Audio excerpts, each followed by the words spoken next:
Uma história de arrepiar. Para o que você está fazendo agora. Robert sempre soube que era adotado. Ele tem uma vida comum, estuda, vai para a faculdade, mas no primeiro dia de aula todo mundo começa a chamar Robert por outro nome, Edward. Não, Edward, não, é Robert, não, é Edward.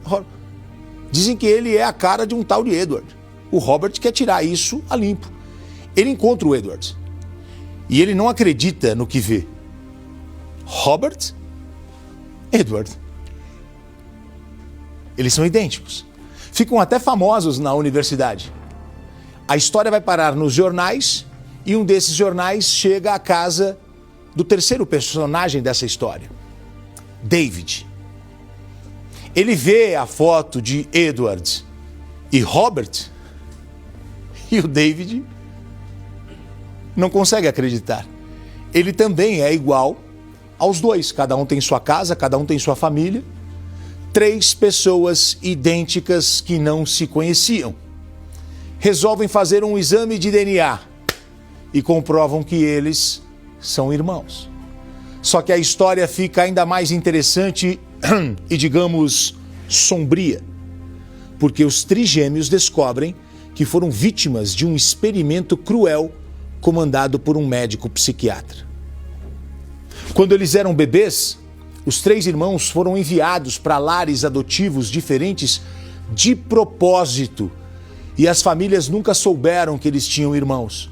O plano do psiquiatra era pesquisar de que maneira a genética influencia no desenvolvimento de pessoas que crescem em ambientes socioeconômicos diferentes. Afinal de contas, o que tem mais impacto? Genética ou a socialização? Você coloca 3 irmãos gêmeos, ou seja, a mesma genética, em 3 famílias diferentes, de classes sociais diferentes. Eles vão chegar no mesmo lugar? Ou um vai continuar sendo de classe C, o outro de classe B, o outro de classe A? Ou será que num determinado momento da vida, por conta da genética, eles vão alcançar o mesmo lugar? É meritocracia ou não é meritocracia? Olha que coisa. Só que agora estão falando que esse experimento é cruel e devastador para esses jovens que cresceram sem saber dessa informação. Preparamos uma reportagem. Veja comigo. Quantas pessoas iguais a você existem no mundo? Difícil saber, mas que tem. Vira e mexe, a gente vê famosos que não têm qualquer vínculo familiar. Mas se a gente dissesse que são irmãos de sangue, ninguém duvidaria. Mas o legal é quando as coincidências acontecem. Olha esses rapazes, Robert, Edward e David. Parecidos, não? Arrisco dizer idênticos. Aos 19 anos, Robert foi para a universidade. Imagine aquela tensão do primeiro dia de aula. Agora vamos triplicar isso. Robert se viu numa tremenda confusão. Todo mundo estava chamando ele por outro nome, Edward. Aquilo foi irritando o estudante até que ele resolveu pedir explicações. Foi aí que Robert descobriu que ele era parecido com um tal de Edward. Ele foi conhecer o rapaz e quase caiu de costas. Quando se viram pela primeira vez, Robert e Edward ficaram se olhando. Tudo era igual, principalmente os olhos. Logo, Edward e Robert viraram amigos e famosos na universidade. Afinal, a história de 2 desconhecidos idênticos é raridade.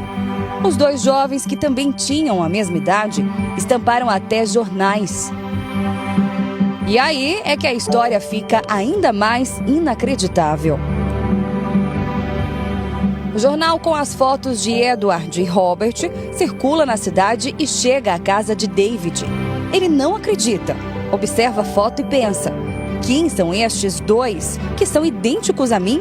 Pois é, um terceiro rapaz idêntico aparece.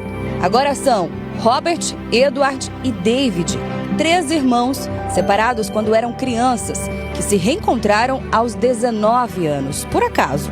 É impressionante. Em 12 de julho de 1961, uma jovem de Long Island deu à luz 3 meninos. No entanto, ela não estava preparada para criar trigêmeos e entregou as crianças em um orfanato. Lá foram adotados e criados separadamente.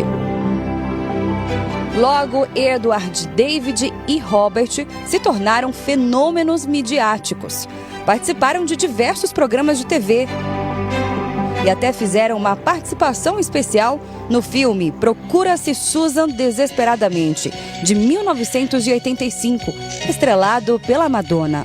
Susan! Susan! Hello, just in New Jersey. Madonna is Susan. A separação de irmãos na infância geralmente tem motivos específicos. Família enfrentando dificuldades financeiras, pais que se separam e levam filhos embora, mas a história dos trigêmeos ganha capítulos sombrios quando eles descobrem que foram vítimas de um experimento arquitetado secretamente.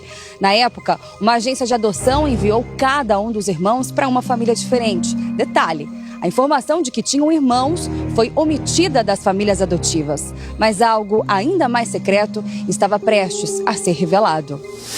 Depois de tantos anos buscando por respostas, os trigêmeos descobriram que foram vítimas de um experimento liderado por um psiquiatra austríaco chamado Peter Neubauer.